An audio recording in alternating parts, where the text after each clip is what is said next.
बिस्मिल्लाहिर्रहमानिर्रहीम शुरू अल्लाह के नाम से जो बड़ा मेहरबान नहायत रहम करने वाला है। अस्सलाम वालेकुम, वेलकम टू माय किचन। आज मेरे किचन में बहुत ही टेस्टी मज़ेदार सा और बहुत ही ठंडा ठार कैरी का शरबत बन रहा है, जिसको घर में बनाना इंतहाई आसान है। बिल्कुल साफ़-सुथरे तरीके से ये ड्रिंक बनेगा और बहुत ही ज़्यादा रिफ्रेशिंग होगा। आप इसको बनाकर 6 महीने के लिए फ्रिज में रख के स्टोर कर सकते हैं, ये बिल्कुल ख़राब नहीं होगा।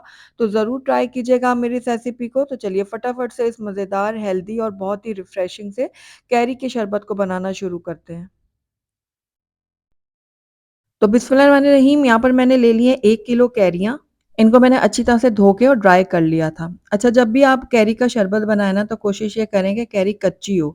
अगर पक्की लेंगे ना तो उसकी तासीर बहुत ज़्यादा ठंडी नहीं होगी और दूसरा ये कि वो गट गिटक बन जाएगी ना तो उसमें आपको गूदा भी थोड़ा कम मिलेगा।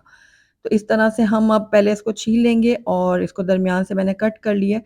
तो आप देख रहे हैं ना कि इसके अंदर गिटक जो है वो बराए नाम है और बहुत ही आसानी से निकल गई है। दोनों तरफ से मैं इसका जो ये सीड है वो निकाल दूँगी और उसके बाद जो है ना इसको छोटे-छोटे हिस्सों में कट कर लूँगी।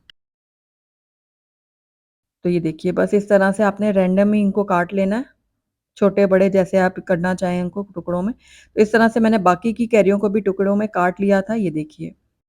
तो कैरियाँ हमारी रेडी हो गई हैं शरबत बनने के लिए, तो चलिए अब हम इसको बनाना शुरू करते हैं।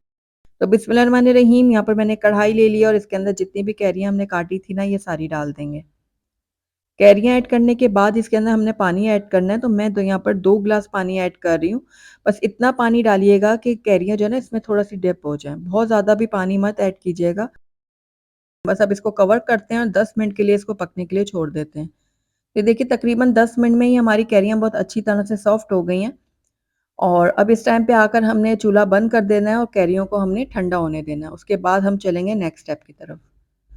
तो यहाँ पे देखिए कैरियाँ हमारी बहुत अच्छी तरह से ठंडी हो चुकी हैं। तो बस इस टाइम पे आकर इनको हमने ग्राइंड करना है, तो उसके लिए मैंने यहाँ पर ब्लेंडर जार ले लिया है एक और इसके अंदर हम कैरियाँ डाल देंगे अपनी। तो ये देखिए सारी की सारी कैरियाँ जो है मैंने डाल दी हैं ब्लेंडर जार में। अब 1 कप मैंने पुदीना लिया था, इसको मैंने अच्छी तरह से धो लिया, अब ये डाल देंगे इसके अंदर। पुदीना डालने से हमारा शरबत बहुत ज़्यादा टेस्टी बनेगा, साथ पेट के लिए भी ये बहुत ज़्यादा मुफ़ीद है। तो बस इन दोनों चीज़ों को हम अच्छी तरह से ब्लेंड कर लेते हैं।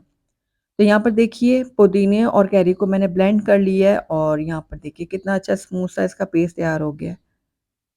ये देखिए। तो बस अब इसको मैं एक तरफ रख देती हूँ, अब चलते हैं हम नेक्स्ट स्टेप की तरफ। तो यहाँ पर मैंने एक कढ़ाई ले ली है और हम यहाँ पर शीरा बनाएँगे शरबत के लिए, तो उसके लिए मैंने 3 से साढ़े 3 कप ले ली है चीनी। चीनी की मिकदार आप अपने हिसाब से कम-ज़्यादा कर सकते हैं। उसके बाद 2 से ढाई कप मैं इसके अंदर पानी ऐड करूँगी और उसके बाद इसको मिक्स कर लेते हैं थोड़ा-सा। मिक्स करने के बाद जो है हम इसको पकने देंगे तब तक जब तक इसमें बॉयल नहीं आ जाता। तो यहाँ पर देखिए पानी में अच्छे से बॉयल आ चुके हैं और आप देख रहे होंगे ऊपर इसकी जो चीनी की मैल है ना वो सारी आ गई है। तो इसको छन्नी की मदद से आप निकाल लें। अच्छा, इसके अंदर अगर आप 2 चम्मच दूध ऐड करेंगे ना तो मज़ीद भी ये जो शीरा है ना साफ़-सुथरा हो जाएगा बिल्कुल ग्लास की तरह।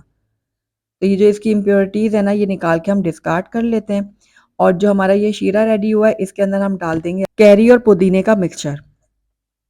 तो ये देखिए सारा मिक्सचर मैंने डाल दिया शीरे के अंदर। अब अच्छी तरह से हमने इसको मिक्स करना है कि ये दोनों चीज़ें जो है ना यकजान हो जाएँ। तो ये देखिए दोनों चीज़ें बहुत अच्छी तरह से मिक्स हो गई हैं। अब इसके अंदर हम ऐड करेंगे बाकी की जो चीज़ें, उससे ये होगा कि हमारा जो शरबत है उसका टेस्ट भी बढ़ेगा। दूसरा जो है वो हमारी सेहत के लिए भी बहुत ज़्यादा मुफ़ीद है। तो यहाँ पर देखिए दोनों चीज़ें अच्छे से मिक्स हो गई हैं। अब मैं इसके अंदर ऐड कर लूँगी ज़ीरा 1 चाय का चम्मच। ज़ीरा जो है हमारे पेट के लिए बहुत अच्छा है। दूसरा जो है ये इसकी तासीर भी ठंडी होती है। और उसके बाद हम इसके अंदर ऐड करेंगे काला नमक। गर्मियों में हमें बहुत ज़्यादा पसीने आते हैं जिसकी वज़ह से हमारी जो नमकियात हैं वो बहुत ज़्यादा निकल जाती हैं जिस्म से। तो उसके लिए काला नमक बहुत ज़्यादा हेल्पफुल रहेगा। साथ ही मैंने हाफ़ टी स्पून काली मिर्चों का पाउडर ऐड किया है, ये बहुत ही अच्छा टेस्ट लाएगी हमारी शरबत में। आखिर में मैंने इसके अंदर हाफ़ टी स्पून नमक भी ऐड कर दिया है।